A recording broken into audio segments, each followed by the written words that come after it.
বিবাহকে সহজ করা, free mixing বন্ধ করা, নেট দুনিয়াতে যত রকমের অশ্লীলতা আছে এগুলোকে বন্ধ করা সরকারের দায়িত্ব, যেন যুব সমাজ এই সমস্ত অশ্লীলতার পেছনে দৌড়ায় যেতে না পারে। যে সমস্ত সিনেমা নাটকগুলো মানুষদেরকে সুরসুরি দেয়, যৌনতার দিকে সুরসুরি দেয়, একটা মানুষকে দর্শক বানায় দেয়, এই সমস্ত ওয়েবসাইটগুলো বন্ধ করতে হবে, এই সমস্ত ইউটিউব চ্যানেলগুলো বন্ধ করতে হবে। এই সমস্ত বদমাইশগুলো ব্যবসা করছে, লজ্জাহীনতার ব্যবসা করছে, মানুষদেরকে এই সমস্ত যৌন শিক্ষা দিয়ে ব্যবসা করছে, এদের ত্রুটি চিপে ধরতে হবে। এদের সমস্ত প্রচারণাগুলো, ইউটিউব চ্যানেলগুলো, এদের এই সমস্ত কিছুকে বন্ধ করতে হবে, তখনই হবে ধর্ষণ থেকে মুক্তির উপায়। এছাড়া সব খুলে দিয়ে আপনি আন্দোলন করলেন, মশাল মিছিল করলেন, উমুক করলেন, তুমুক করলেন, আপনি এমপি মন্ত্রীর বাড়ি জ্বালাই দিলেন, এটা করলেন সেটা করলেন, পুলিশকে মারলেন, কোনো লাভ হবে না। সামগ্রিক বিবেচনা যতক্ষণ না পর্যন্ত আমাদের ভেতরে আসবে ততক্ষণ পর্যন্ত অপরাধ থেকে জাতি মুক্তি পাবে না। শুধু পর্দা নারীকে ধর্ষণের হাত থেকে বাঁচাবে, কোরআনে কথা বলে নাই, শরীয়তে ইসলাম কথা বলে নাই যে শুধু পর্দা নারীকে ধর্ষণের হাত থেকে বাঁচাবে। শুধু নারীর জন্য পর্দা তা না, পুরুষের জন্যও পর্দা। পুরুষ মহিলা দুই শ্রেণীর মানুষের জন্যই পর্দাকে আল্লাহ তাআলা ফরজ করেছেন। কেন পর্দা ফরজ করা হয়েছে? আল্লাহ কোরআনুল কারীমের ভেতরে বলেন, ওয়ায়ুদনিনা আলাইহিন্না মিন জালাবিবিহিন্না ফালা ইউযাইন। আল্লাহ বলেন তারা যেন তাদের জিলবাব, তাদের হিজাব, তাদের পর্দাটা তাদের চেহারায় টেনে দিয়ে পর্দাটা ঢেকে দেয়। ফালা ইউযাইন, কোরআন বলছে যদি এই কাজটা তারা করে তাহলে তাদেরকে উত্তক্ত করা হবে না। নারীদেরকে ফালা ইউযাইন, তাদেরকে উত্তক্ত করা হবে না, যেটাকে ইংরেজিতে বলা হয় ইপটিজিং। কোন নারী যদি পর্দা মেনে চলে, ফালা ইউযাইন, তাকে উত্তক্ত করা হবে না, তাকে কষ্ট দেওয়া হবে না, এই নারীকে ইপটিজিং করবে না কোনো পুরুষ।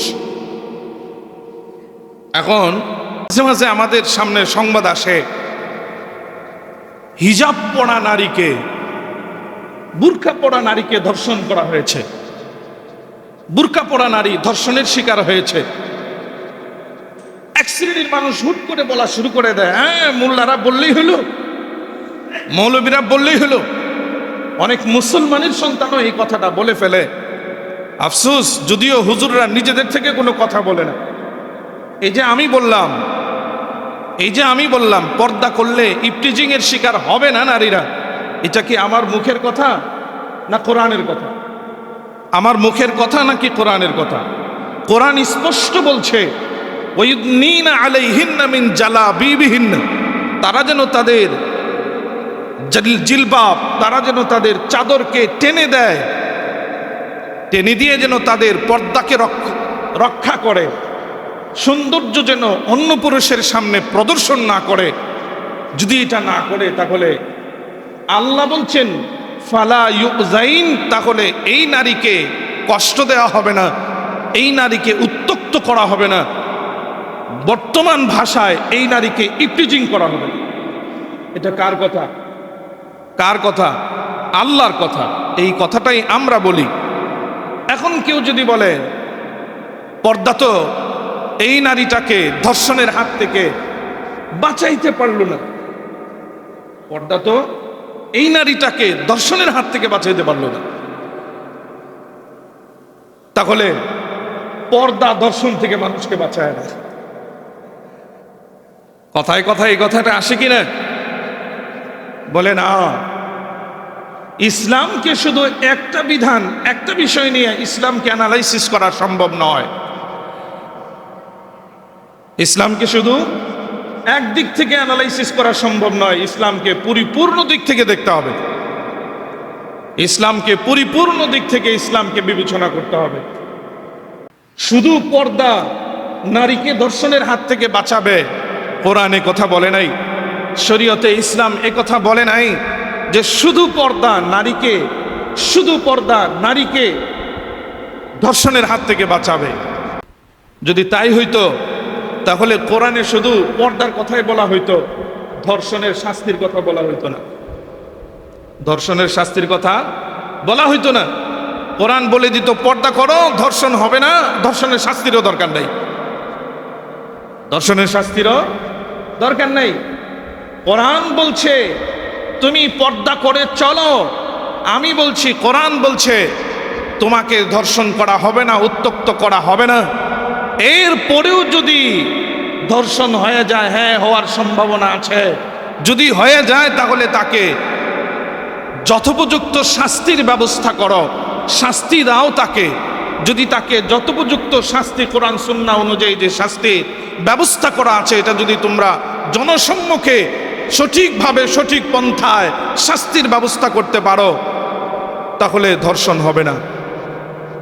এটা হলো দ্বিতীয় কারণ ধর্ষণ না হওয়ার, ধর্ষণ বন্ধ হওয়ার। প্রথমত কোরআনুল কারীম ধর্ষণ বন্ধ হওয়ার জন্য যেই ফর্মুলা আমাদেরকে দিয়েছেন সেটা হলো পর্দা করা, পর্দা করা।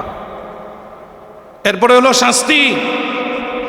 শুধু শাস্তিতেই কোরআন সুন্নাহ শরীয়ত সীমাবদ্ধ রাখে নাই, আরো বহু বিষয় আছে। আপনি যখন পরিপূর্ণভাবে সমস্ত বিষয়গুলো আপনার ব্যক্তি জীবনে মেনে চলবেন, আপনার ব্যক্তি জীবনে মেনে চলবেন, তাহলেই আপনি ধর্ষণের হাত থেকে সমাজের প্রত্যেকটা ব্যক্তি যখন মেনে চলবে, তখনই ধর্ষণের হাত থেকে নারীদেরকে মুক্তি দেওয়া সম্ভব। এছাড়া সম্ভব নয়।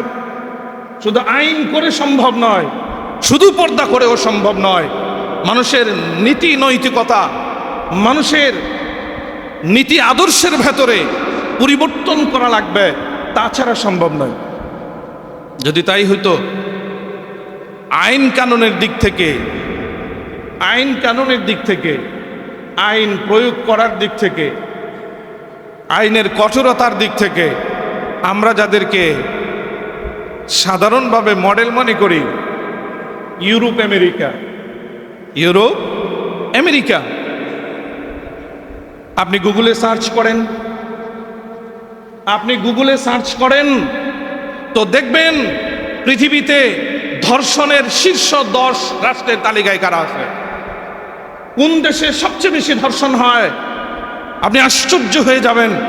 আমেরিকার নাম তালিকায় প্রথম আসবে। 2016 সালের রিপোর্ট, জনকণ্ঠের রিপোর্ট আপনি দেখেন, 2018 সালের রিপোর্ট দেখেন, 2024 সালের রিপোর্ট আপনি দেখেন, ধর্ষণ তালিকায় টপ 10 দেশের শীর্ষ 10 দেশ কারা, দেখবেন ইউরোপ আমেরিকা হলো সবচেয়ে প্রধান, সবচেয়ে সর্বোচ্চ স্থান তারা দখল করে আছে। আমেরিকাতে সবচেয়ে বেশি ধর্ষণ হয়। এই জরিপগুলো আমরা করি নাই, এই জরিপগুলো আমাদের কোনো মিডিয়া থেকে না, মুসলমানদের কোনো মিডিয়া থেকে নেওয়া না, এগুলো অমুসলিমদের মিডিয়া থেকে নেওয়া, এগুলো অমুসলিমদের দ্বারা পরিচালিত জরিপ যারা করে ওই সমস্ত সংস্থা থেকে নেওয়া। এরা বরাবর যে তালিকা আমাদেরকে দিচ্ছে সেটা হলো ইউরোপ আমেরিকা ধর্ষণের তালিকায় শীর্ষ। তারা কেন ধর্ষণ বন্ধ করতে পারছে না? তাদের দেশে কি আইনের প্রয়োগের অভাব? না। তাদের দেশে কি রাষ্ট্রের আইনের কঠোরতার অভাব? বলে না। নীতি নৈতিকতার আদর্শের অধঃপতনের কারণে তারা ধর্ষণের শীর্ষস্থান সবসময় অধিকার করে। এজন্য চাই সামগ্রিক একটা বিবেচনা, কোরআন সুন্নাহ চায় সামগ্রিক বিবেচনা। স্থায়ী সমাধানের জন্য আপনাকে স্থায়ী একটা নিয়ম শৃঙ্খলা আপনাকে ফলো করতে হবে। শুধু ধর্ষণ বন্ধ করো স্লোগান দিলেন না, স্লোগানে হবে না। কার্যকরী পদক্ষেপ আমাদেরকে নিতে হবে। মানুষের নীতি নৈতিকতা আদর্শের ভেতরে পরিবর্তন আনতে হবে, সামাজিকতার ভেতরে পরিবর্তন আনতে হবে। যতক্ষণ না পর্যন্ত এই পরিবর্তন না সাধিত হবে ততক্ষণ পর্যন্ত শুধু আইন করে ইউরোপ আমেরিকার মতো আইন করে শুধু ধর্ষণ বন্ধ করা যাবে না। আবার আইন আছে, আইনের প্রয়োগ নাই। আবার আইন আছে ঢিলে ঢালা আইন, সেটাতেও ধর্ষণ বন্ধ হবে না। না, আবার আরেকটা হয়, যখন দেখে যে না এই আসামিকে ফাঁসানো যাবে না, তাহলে দে একটা ধর্ষণ মামলা দিয়ে দে। ধর্ষণ মামলা দিলে কিছুদিন হ্যারাসমেন্ট করা যাবে। তো মিথ্যাভাবে অপরাধী না, নিরপরাধী মানুষকেও যদি এই মামলায় প্রতিনিয়ত ফাঁসানো হয়, তাহলে প্রকৃত ধর্ষণের আসামি যারা, এরা ছাড় পেয়ে যাবে। এরা আর আদালত এটাকে সহজভাবে নেবে না, সহজভাবে নেবে না। কিভাবে? ওই যে বাঘের কিচ্ছা, রাখাল প্রতিদিনই বলে যে বাঘ আসতেছে, বাঘ আসতেছে, মানুষ দৌড়ায় যায়, গিয়ে দেখে আসলে তো কিছুই না। সত্যি সত্যি যেদিন বাঘ আসলো, ওই দিন ডাকে বিবাহকে সহজ করা, ফ্রি মিক্সিং বন্ধ করা, ফ্রি মিক্সিং বন্ধ করা, নেট দুনিয়াতে যত রকমের অশ্লীলতা আছে এগুলোকে বন্ধ করা সরকারের দায়িত্ব, যেন যুব সমাজ এই সমস্ত অশ্লীলতার পেছনে দৌড়ায় যেতে না পারে। যে সমস্ত সিনেমা নাটকগুলো মানুষদেরকে সুরসুরি দেয়, যৌনতার দিকে সুরসুরি দেয়, যৌনতার দিকে সুরসুরি দেয়, একটা মানুষকে দর্শক বানায় দেয়, এই সমস্ত ওয়েবসাইটগুলো বন্ধ করতে হবে, এই সমস্ত ইউটিউব চ্যানেলগুলো বন্ধ করতে হবে। এই সমস্ত বদমাইশগুলো, যে বদমাইশগুলো ব্যবসা করছে, লজ্জাহীনতার ব্যবসা করছে, মানুষদেরকে এই সমস্ত যৌন শিক্ষা দিয়ে দিয়ে ব্যবসা করছে, এদের টুটি চিপে ধরতে হবে। এদের সমস্ত প্রচারণাগুলো, ইউটিউব চ্যানেলগুলো, এদের এই সমস্ত কিছুকে বন্ধ করতে হবে, তখনই হবে ধর্ষণ থেকে মুক্তির উপায়। এছাড়া সব খুলে দিয়ে আপনি আন্দোলন করলেন, মশাল মিছিল করলেন, উমুক করলেন, তুমুক করলেন, আপনি কি বলে এমপি মন্ত্রীর বাড়ি জ্বালাই দিলেন, এটা করলেন, সেটা করলেন, পুলিশকে মারলেন, কোনো লাভ হবে না, কোনো লাভ হবে না। সামগ্রিক বিবেচনা যতক্ষণ না পর্যন্ত আমাদের ভেতরে আসবে, ততক্ষণ পর্যন্ত অপরাধ থেকে জাতি মুক্তি পাবে না। এজন্য আসুন, ইসলাম আমাদেরকে যে সামগ্রিক বিবেচনা দিয়েছে, এই সমস্ত ক্ষেত্রে আল্লাহ তাআলা আমাদের সকলকে কথাগুলো বোঝার, আমল করার তৌফিক দান করুক। সকলে বলে আমিন সুম্মা আমিন।